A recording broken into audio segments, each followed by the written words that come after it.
Bismillahirrahmanirrahim. Assalamualaikum warahmatullahi wabarakatuh. Innal hamdalillah nahmaduhu wa nasta'inuhu wa nastaghfiruh wa na'udzu billahi min syururi anfusina wa min sayyiati a'malina. May yahdihillahu fala mudhillalah wa may yudhlil fala hadiyalah. Asyhadu an la ilaha illallah wa asyhadu anna Muhammadan abduhu wa rasuluh. La nabiyya wa la rasulahu ba'dah. Allahumma salli wa sallim wa barik ala nabiyyina Muhammad wa ala alihi wa ashabihi wa man tabi'ahum bi ihsanin ila yaumil qiyamah. Qala Allah ta'ala fi kitabil karim, ya ayyuhalladzina amanu taqullaha haqqa tuqatih wa la tamutunna illa wa antum muslimun. Wa qala nabiyyuna Muhammad sallallahu alaihi wasallam, ittaqillaha haitsu ma kunta wa atbi sayyi'atal hasanata tamhuha wa khaliqin nasa bi khuluqin hasanin. Jamaah salat maghrib menjelang salat isya rahimani wa rahimakumullah. Alhamdulillah, puji syukur kita kepada Allah Subhanahu wa taala atas limpahan rahmatnya, karunia-Nya dan berbagai macam kenikmatan kepada kita semuanya. Dan yang paling penting, Bapak-bapak dan ibu-ibu sekalian, yang patut kita syukuri bahwasanya nikmat yang tidak ada tarah, nikmat yang ini akan menjadi sukses kita di dunia dan di akhirat, yaitu kenikmatan iman. 240 hari Bapak-bapak dan ibu-ibu, ya semoga dirahmati Allah Subhanahu wa taala, bukan waktu yang singkat. Semenjak tanggal 7 Oktober 2023, hampir 8 bulan Bapak dan Ibu, 8 bulan diserang setiap hari. Ini bukan hanya mercon, tapi bom, tapi juga tembakan, tapi juga berbagai macam alat peledak. Itu setiap hari didengar. Bahkan yang tadinya sebuah kota yang luasnya dibandingkan dengan Kabupaten Temanggung jauh, kurang lebih luas dari kota Gaza. Nah, itu pernah saya baca, ini kalau nggak salah saya agak lupa nih, luasnya kurang lebih itu 460 km persegi, dengan kota Kudus kurang lebih sama. Nah, kota yang cukup kecil Bapak dan Ibu, dan ini setiap hari selama 8 bulan dibombardir. Dan kalau kita bayangkan Bapak dan Ibu, kota itu dikelilingi oleh tembok yang tingginya niku 10 meter. Mirip dengan niki masjid ini lebih sedikit lah. 10 meter itu orang di dalamnya ibaratkan di kerangkeng padat. Di situ itu ditembak, tidak bisa keluar, tidak bisa masuk. Ini kalau bukan nikmat iman yang diberikan oleh Allah Subhanahu wa taala kepada mereka dan kepada kita semuanya, pasti mereka sudah akan mengeluh. Pasti ketika ada perintah tinggalkan Gaza, tinggalkan Palestina, mereka akan meninggalkannya. Namun karena keimanan dalam hati mereka, Bapak-bapak dan Ibu, mereka tetap tabah sampai hari ini, sampai detik ini mereka tetap ada. Jamaah rahimani wa rahimakumullah, salawat dan salam kita serahkan kepada Nabiullah Muhammad sallallahu alaihi wasallam, suri tauladan kita, ketua hasanah kita, berkaitan tentang perjuangan saudara kita di Palestina. Pagi tadi itu kalau di Jerman sekitar siang hari itu kurang lebih ada 5 orang pemuda. Ini nakal Bapak dan Ibu, dan nakalnya ini keterlaluan.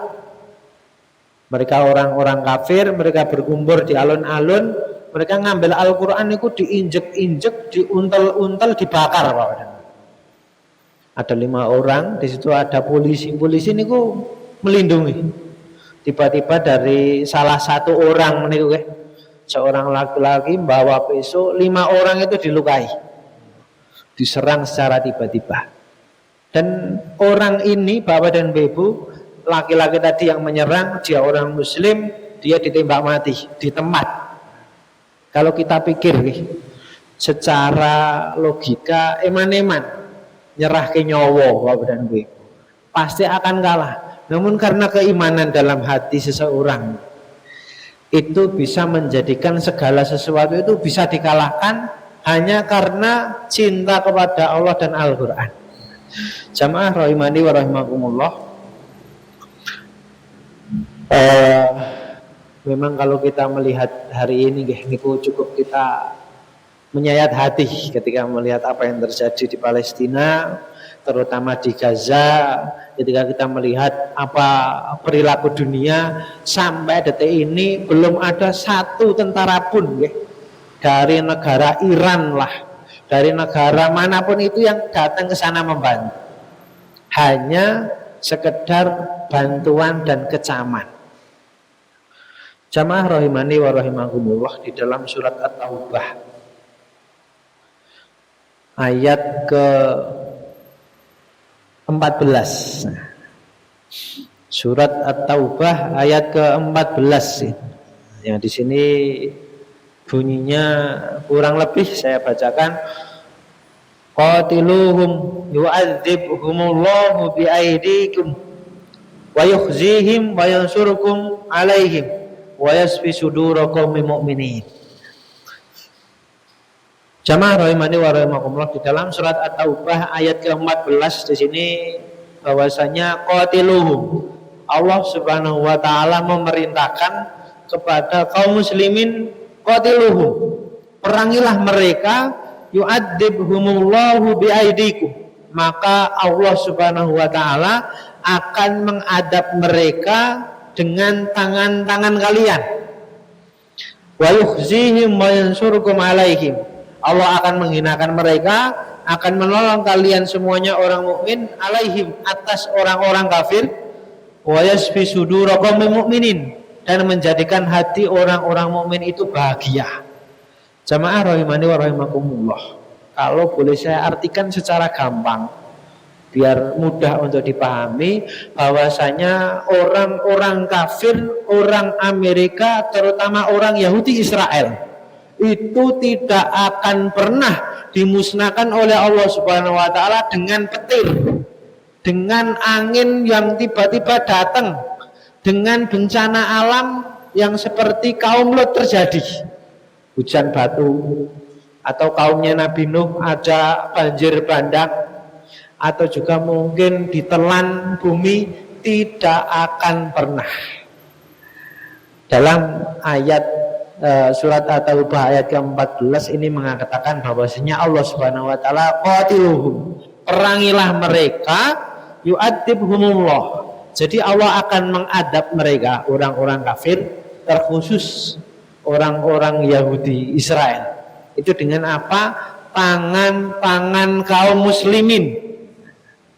Dari ayat ini, bapak-bapak dan ibu rahimani wa rahimakumullah, sebuah milisi yang namanya Hamas, itu mereka berjuang ketika dibandingkan dengan pasukan nomor 1 sedunia, Israel. Itu katanya nomor 1 sedunia. Namun sampai detik ini belum ada berita yang mengatakan bahwasanya negara Israel menang. 8 bulan bapak-bapak dan ibu, terkenal senjatanya canggih, namun hanya mengalahkan satu kota kecil. Itu saja sampai hari ini belum bisa.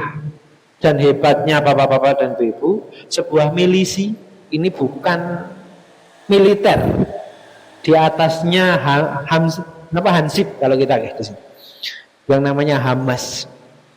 Itu senjatanya hanya tembakan El Yasin yang harganya itu sekitar, kalau kita itu 5 juta, dibandingkan dengan mereka miliaran. Itu ternyata sampai hari ini juga masih bertahan.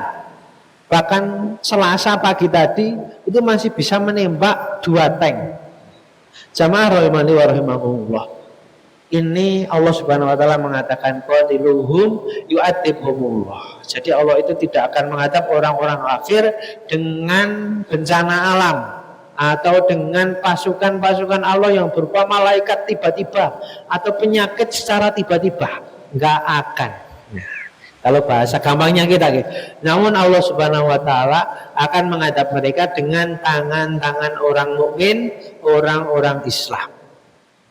Salah satu dari ayat inilah yang digunakan oleh mereka Hamas ya, untuk memerangi orang-orang Israel. Wa yukhzihim, dengan kita memerangi mereka itu akan menghinakan mereka. Jadi hari ini mereka hina ya. Kita tahu banyak orang yang mengecam rakyat-rakyat jelata, bahkan 3 negara kafir Eropa itu mengakui kenegaraan Palestina. Yang negara Muslim Arab Saudi, ini beritanya memang ada, jangan silahkan cari. Arab Saudi sampai detik ini tidak mengakui Palestina sebagai sebuah negara.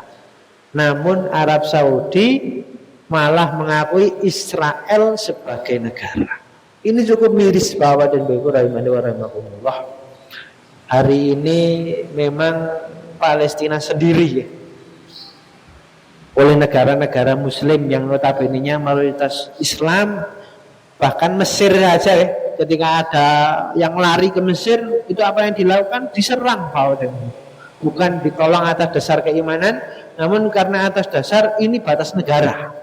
Atas dasar apapun itu di hadapan Allah Subhanahu wa taala nanti akan ditanyakan. Rasulullah Shallallahu alaihi wasallam beliau pernah bersabda yang bunyinya, "Matsalul mu'minin fi tawalihim wa tawahuhim wa ta'atufihim mithlu jasadin wahid." Jadi Bapak-bapak dan Ibu, kaum muslimin itu seperti satu tubuh. Ini yang harus kita masukkan dalam hati, ini yang harus kita pahami apa yang disampaikan Rasulullah, bahwasanya seorang muslim antara muslim yang lain, persaudaraan kita terhadap tetangga kita, keluarga kita, baik itu tetangga rumah, tetangga desa, tetangga kabupaten, bahkan tetangga negara, termasuk salah satunya kaum muslimin di Gaza.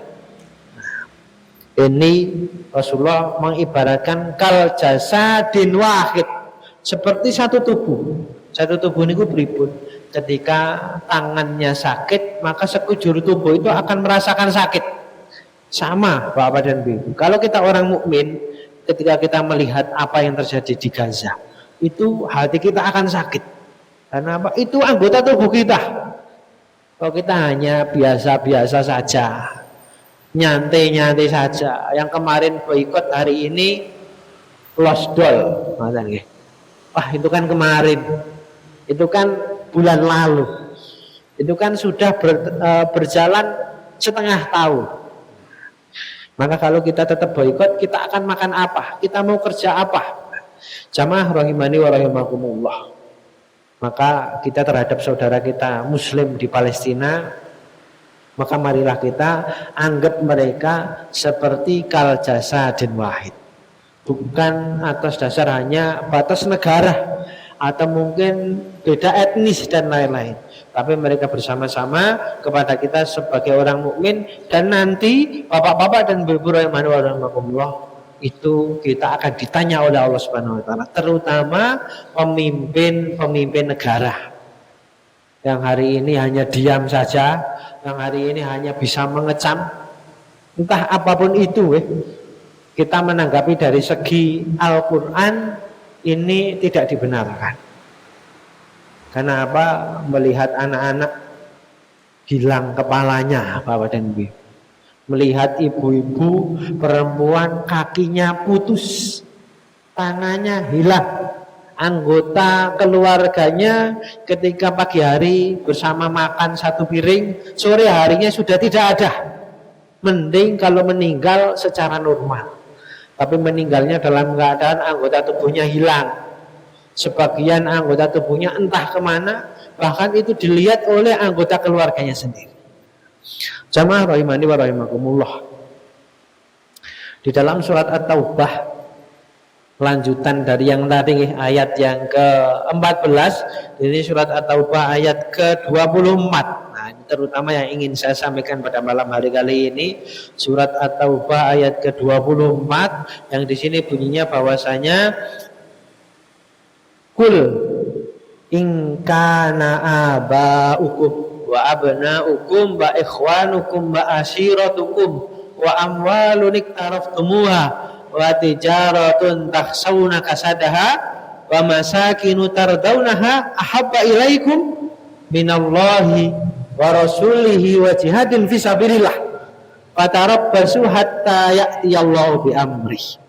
Bapak-bapak dan ibu, dari ayat ini ayat yang sangat penting sekali yang ingin saya sampaikan, bahwasanya ayat ini turun kepada Nabi Muhammad yang Allah Subhanahu wa taala mengatakan, wahai Muhammad, katakanlah kalau seandainya kamu dan seluruh umat muslim, orang-orang yang beriman, ingkana abaukum, lebih mencintai, atau boleh dikatakan mencintai bapak-bapaknya, mencintai anak keturunannya, mencintai keluarganya, saudara-saudaranya, istri atau suaminya, dan juga harta-harta yang dia kumpulkan, dan juga perdagangan, dan juga rumah-rumah yang sangat indah.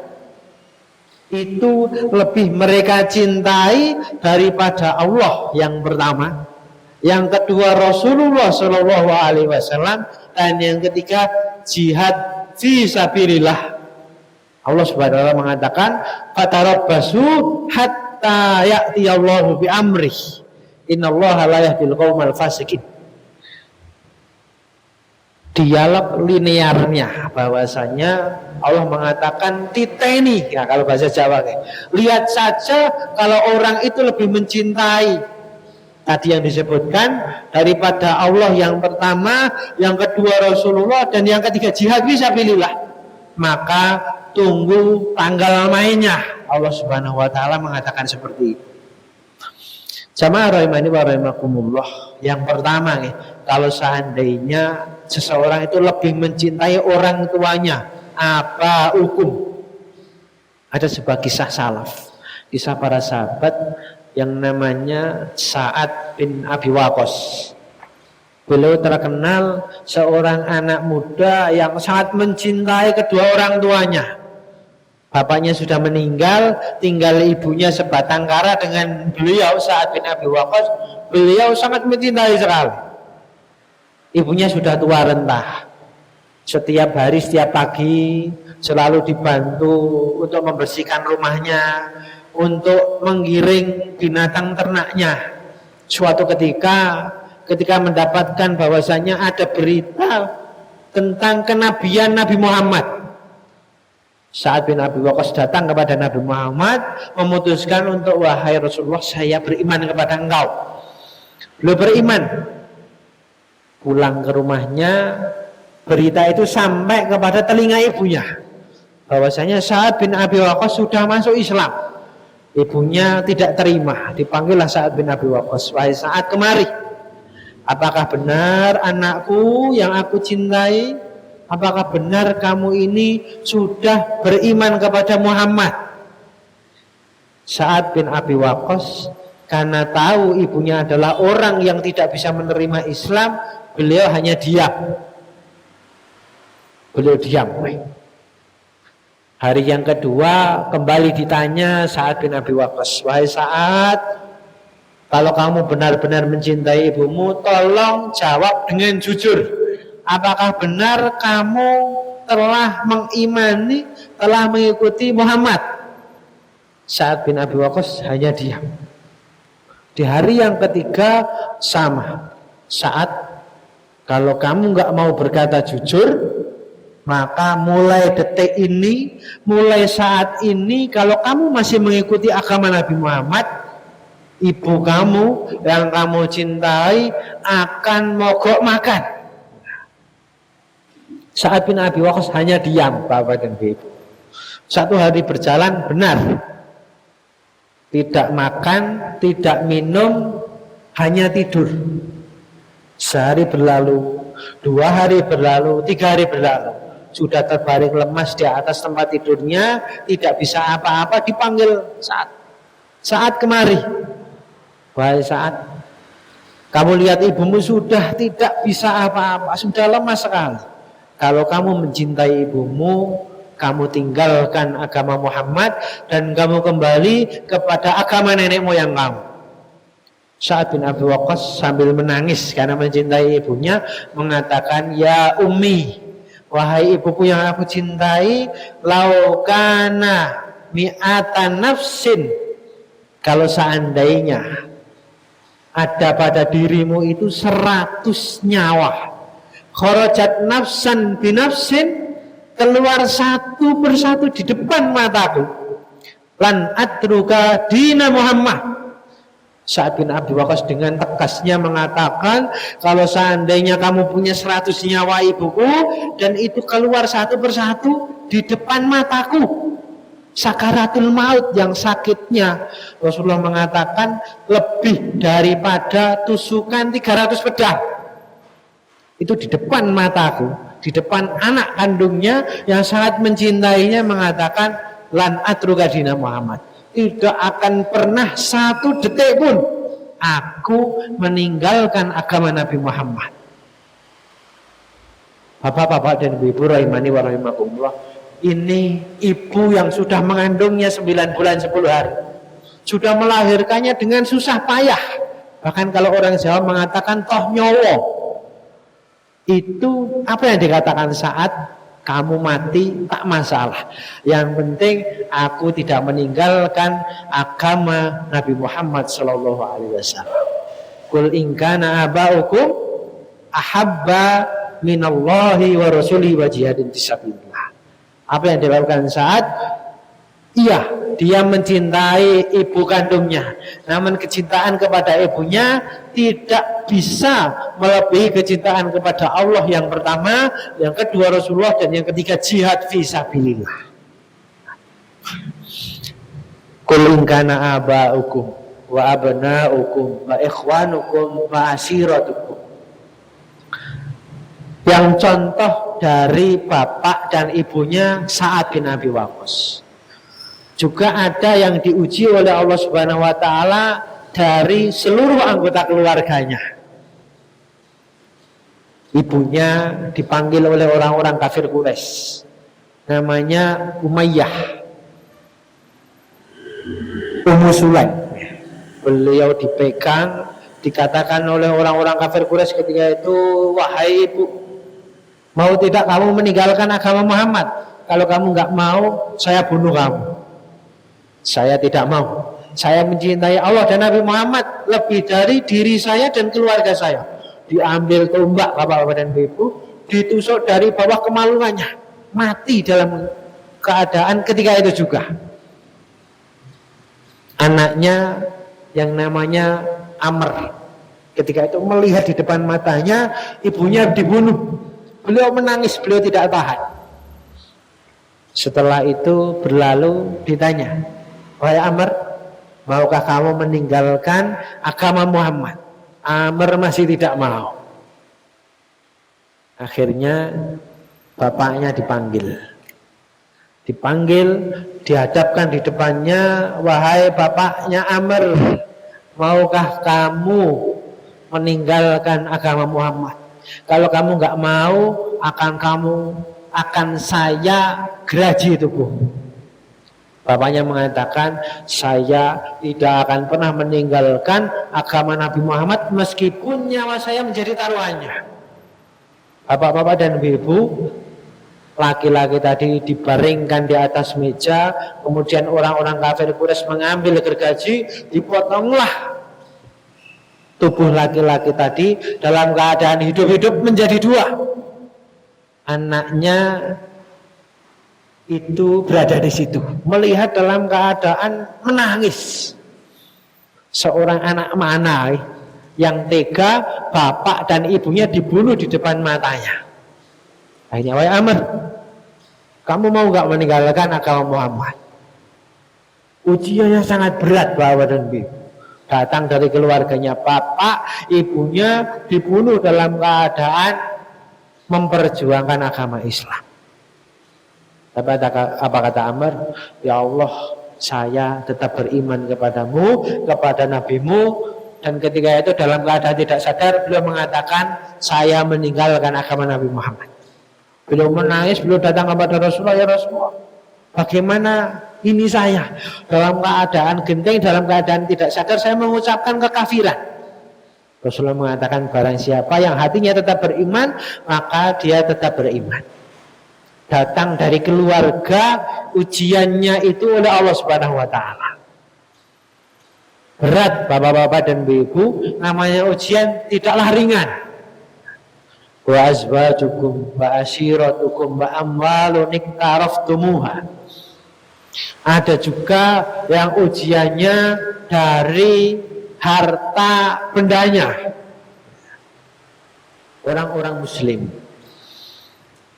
yang ketika itu salah satunya dari harta benda dan keluarganya itu ada namanya Abu Ubaidah bin Jarrah. Abu Ubaidah bin Jarrah punya seorang bapak yang namanya Abdullah. Abu Ubaidah bin Jarrah itu adalah seorang pemuka kaum, punya jabatan yang tinggi, mendapatkan risalah Nabi Muhammad. Beliau berpikir tidak langsung ikut agama Islam, beliau berpikir, beliau pelajari, akhirnya singkat cerita beliau memutuskan saya ingin bertemu dengan Muhammad. Beliau bertemu dengan Nabi Muhammad, beliau bercerita, beliau bernegosiasi, beliau melakukan diskusi, akhirnya memutuskan mulai detik ini saya memutuskan masuk Islam. Bapaknya pemuka kaum, sebagai pejabat negara ketika itu marah besar. Anak saya ini bagaimana? Sudah saya besarkan, sudah saya rawat, sudah saya sekolahkan. Mungkin kalau hari ini sudah saya biayai sekolahnya dari kuliah S1, S2, S3 sampai doktor, bahkan gelar profesor diberikan. Kok tiba-tiba mengkhianati bapaknya? Hartanya sudah diberikan. Bahkan Abu Ubaidah bin Jarrah itu adalah salah satu orang terkaya di Mekah pada masa itu. Di samping ada Khadijah binti Khuwailid, juga ada Abu Ubaidah bin Jarrah. Beliau adalah keturunan berdarah biru. Yang ketika itu masuk Islam, akhirnya menggegerkan kota Mekah. Salah satu bapaknya tidak terima ketika itu. Tidak terima atas masuknya Abu Ubaidah bin Jarrah. Dipanggil anaknya tadi Abu Ubaidah, kemudian mengatakan, Jarrah bin Abdillah, wahai anakku, apakah kamu benar-benar kamu ini mengimani Muhammad? Kalau kamu iman kepada Nabi Muhammad, seluruh harta kamu, seluruh jabatan kamu, seluruh apa yang kamu miliki akan saya ambil kembali. Dan kamu akan saya anggap bukan anak saya. Abu Ubaidah bin Jarrah mendengarkan itu tersenyum dan bahagia. Kalau itu yang menjadi keinginan kamu, wahai bapak, aku silahkan ambil. Silahkan kamu ambil sukamu, dan saya akan pergi dari rumah ini. Pergi bapak dan ibu. Beliau malah dengan senangnya, beliau pergi, akhirnya beliau putuskan untuk hijrah. Hijrah ke Madinah dalam keadaan nol brutul, tanpa membawa apapun. Beliau bertemu dengan Nabi Muhammad, dan akhirnya perang pertama kali umat Islam, yaitu perang Badar. Di situ ada Abu Ubaidah bin Jarrah berada di barisan paling pertama, dan di pasukan kafir Quraisy ada bapaknya Jarrah bin Abdillah. Jarrah bin Abdillah dengan muka yang ketika itu sangat jengkel sekali, sangat marah sekali. Ternyata anakku ada di depan mataku. Sambil menenteng pedangnya sudah diasah tajam-tajamnya, beliau dan juga bapak kandungnya tadi sudah siap. Antara mereka berada di dua kelompok yang berbeda. Kalau mungkin hari ini berada di kaum muslimin, dan juga yang satu berada di kelompoknya orang-orang kafir. Mereka bertemu bapak dan ibu. Akhirnya perang berkecamuk. Abu Ubaidah bin Jarrah lari ke utara. Beliau menaiki kudanya dengan kencang, beliau habisi orang-orang kafir Quraisy, dan beliau lari ke utara. Ketika beliau lari ke utara, ada salah satu yang menggunakan kudanya dengan kencang menghampirinya. Dilihat dari jauh, dia tahu bahwasanya ini bapaknya. Akhirnya beliau berusaha untuk menghindarinya. Beliau lari ke kiri. Ketika lari ke kiri dikejar oleh bapaknya. Lari ke kanan, bahkan sampai mundur ke belakang, dikejar oleh bapaknya. Akhirnya beliau putuskan, oke, kalau seperti itu wahai bapakku, kalau memang kamu sangat benci kepadaku karena aku beriman kepada Nabi Muhammad, maka ayo, aku tunggu kamu di sini. Lari, mereka bertemu, mereka berhadapan, diangkatlah pedang yang bapaknya tadi merawatnya dengan penuh rasa kasih sayang ketika masih kecil, mendidiknya cara menggunakan pedang, mendidiknya cara menggunakan kuda, mendidiknya cara menggunakan panah. Hasil didikan bapaknya.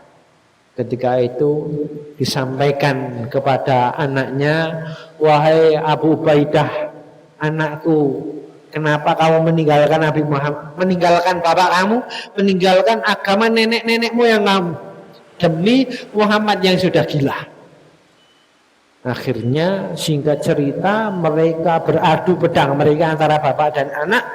Anaknya dengan rasa tanpa penyesalan ditebas leher bapaknya dengan tangan anak kandung sendiri. Bapak-bapak dan ibu rahimani wa rahimakumullah. Ini terjadi karena apa? Keimanan di dalam hati seseorang. Kalau iman sudah ada dalam hati, apapun resikonya itu akan dilakukan. Bahkan membunuh bapaknya pun akan dilakukan. Bahkan tadi ibunya rela mogok makan sampai lemas, diinfus. Mungkin kalau hari ini sudah masuk rumah sakit, sudah kritis, sudah masuk ke ruang IGD, itu pun tidak akan menggoyahkan iman mereka. Qul in kana aba'ukum wa abna'ukum wa ikhwanukum wa asiratukum wa azwajukum wa asiratukum wa amwalun iktaraftumuha wa tijaratun takhshawna kasadaha wa masakinu tardawnaha ahabba ilaikum minallahi wa rasulihi wa jihadin fi sabilillah. Bapak-bapak dan ibu, juga ada yang orang kaya pada zamannya, yaitu Abdurrahman bin Auf. Beliau sangat kaya. Bahkan beliau berdoa kepada Allah Subhanahu wa taala, ya Allah jadikanlah saya miskin. Kalau orang hari ini pengen kaya, Bapak dan Ibu. Kalau Abdurrahman bin Auf beda. Beliau pengen agar Allah Subhanahu wa taala itu menjadikan dia itu orang miskin. Tapi ternyata nggak bisa miskin, Pak. Jadi kayanya itu Masya Allah. Karena saking kayanya, beliau berdagang itu punya skill dagang yang sangat lihai sekali. Ketika beliau memutuskan masuk Islam, beliau ingin hijrah, dicegat oleh preman-preman Quraisy. Abdurrahman, kamu itu besar di Mekah, kamu itu kaya di Mekah atas dasar apa? Bantuan kita. Kalau enggak kita yang beli barang-barang kamu, produk-produk kamu, itu tidak akan kamu jadi orang kaya. Kalau kamu pengen keluar dari Mekah dalam keadaan selamat, kamu tinggalkan sertifikat, kamu tinggalkan seluruh harta benda kamu. Abdurrahman bin Auf dengan rasa bangga senang ketika itu. Alhamdulillah saya bisa selamat. Oke, kalau begitu, ini sertifikat, ini surat tanah, ini surat-surat yang dia miliki semuanya diberikan. Bahkan bisnisnya yang sudah berjalan begitu besarnya, bahkan digunakan untuk 7 keturunan itu tidak habis. Bahkan para ulama mengatakan ya, itu kekayaan Abdurrahman bin Auf itu jatah untuk 1 orang istrinya. Itu saja ketika dinilai kurang lebih 700 miliar ketika dinominalkan dengan nominal rupiah, 700 miliar rupiah. Ini untuk 1 orang istrinya. Karena Abdurrahman bin Auf punya istri banyak ya, lebih dari 1. Beliau tinggalkan harta benda, bahkan itu yang sudah menjadi kekayaannya itu beliau tinggalkan karena apa? Ingin berhijrah mengikuti Rasulullah Shallallahu Alaihi Wasallam. In kana abaukum ahabba minallahi wa rasulihi wa jihadin fi sabilillah fatarabbasu hatta ya'ti Allah bihamdi. Jamaah rahimani wa rahimakumullah, bahwasanya dalam ayat ini kita bisa mengambil pelajaran Salah satunya kalau kita orang beriman, maka butuh yang namanya bukti keimanan, yaitu pengorbanan. Dan pengorbanan itu tidaklah ringan. Pengorbanan itu butuh sesuatu yang memang ini perjuangan. Terutama hari ini bapak-bapak dan ibu rahimani wa rahimakumullah, salah satu yang bisa kita lakukan, kalau yang punya uang banyak, yang punya harta, yang punya mungkin bisnis atau usaha yang lebih, mohon untuk disisakan atau disisihkan. Kalau disisakan ini kurang tepat, tapi disisihkan harta untuk membantu kaum muslimin yang berada di Palestina, terutama di Gaza. Atau juga kalau meninggal nggak punya harta cukup untuk kehidupan sehari-hari, maka marilah kita minimal berdoa. Ini doa ini adalah salah satu senjata kaum muslimin yang bisa kita lakukan, dan ini gratis.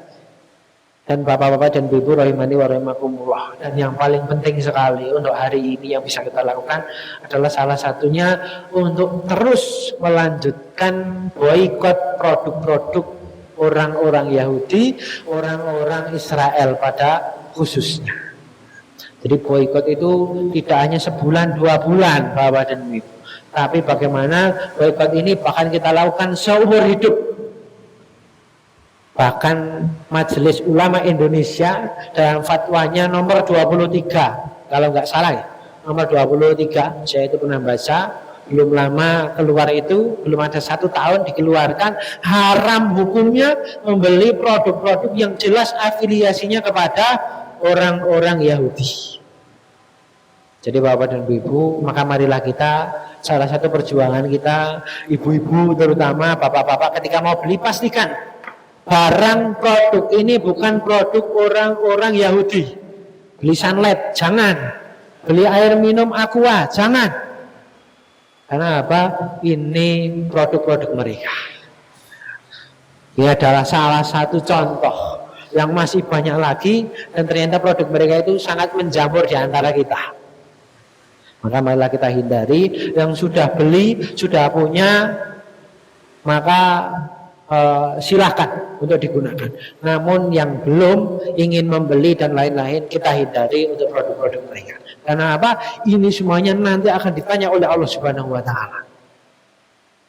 Ahabba ilallahi minallahi wa rasulihi wa jihadin fisabilillah. Maka kita buktikan keimanan kita, kecintaan kita kepada Allah, Rasulnya, dan jihad fisabilillah ini melebihi segalanya. Salah satunya dengan kita belanja, kita membeli apa yang kita butuhkan dalam keseharian, dalam kehidupan kita semuanya. Sekian bapak-bapak dan ibu rahimani wa rahimakumullah yang bisa kami sampaikan. Kurang dan lebihnya kami mohon maaf sebesar-besarnya, dan apabila ada lebihnya itu datangnya dari Allah Subhanahu wa taala. Sebelum kami tutup, mungkin ada yang mau ditanyakan dari bapak-bapak dan ibu. Kami persilakan. Assalamualaikum. Waalaikumsalam, Bapak.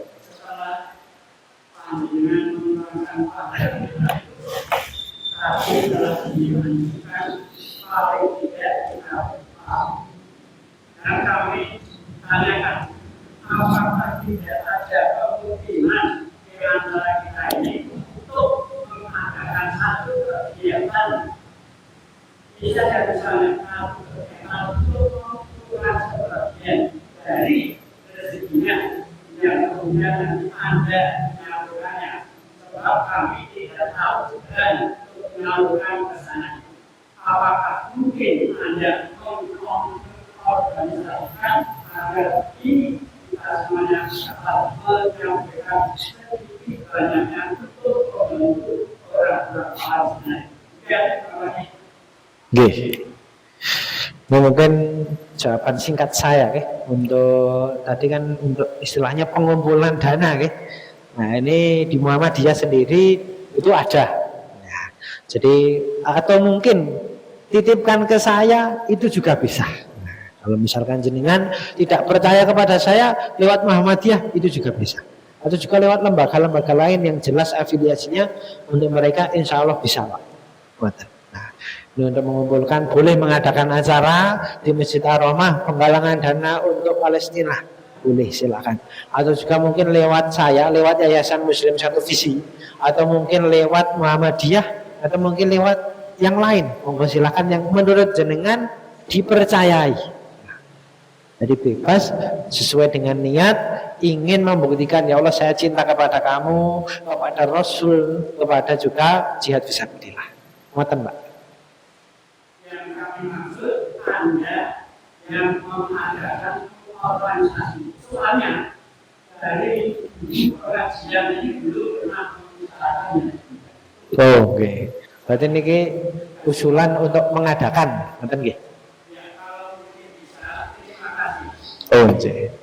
Nanti bulan yang akan datang atau minggu yang akan datang diadakan satu musyawarah. Jadi jika sekedar musyawarah bagaimana agar kita bisa membantu orang atau saudara-saudara. Oke. Dan mungkin bisa usulannya kita tampung bersama-sama untuk tamir masjid dan juga nanti bekerjasama dengan lembaga yang lain untuk kita diskusikan. Itu mungkin ada lagi? Kalau tidak ada, mampukah Anda mengkoordinasi ini semuanya? Sebab kami sekalian di dalam koordinasi ini juga sudah menentukan kalau tidak mendapatkan dan serius. Jadi kalau memang sudah ada satu koordinasi sama, Anda menyampaikan ada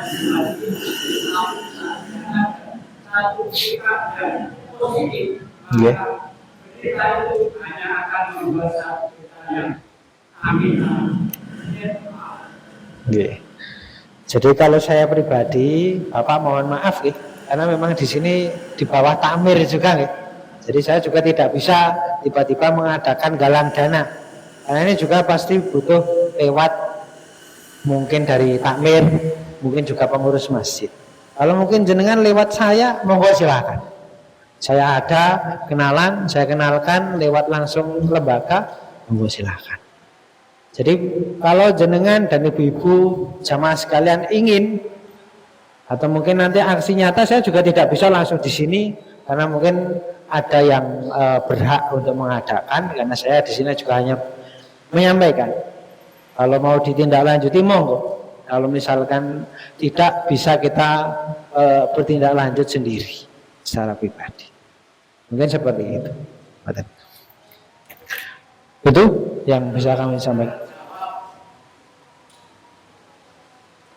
Mungkin nanti kita selesaikan di luar forum karena waktunya juga sudah isya dan para jamaah mungkin juga mau melaksanakan ibadah atau mau. Oke, kita bicarakan di luar forum mawon biar nopo gamblang. Oke, ngoten nggih. Oke, kita cukupkan. Apabila ada kurangnya niki saya mohon maaf sebesar-besarnya nggih. Saya mengambil mendolimi waktu jenengan, mungkin mau segera untuk melaksanakan ibadah. Kami akhiri. Wassalamualaikum warahmatullahi wabarakatuh.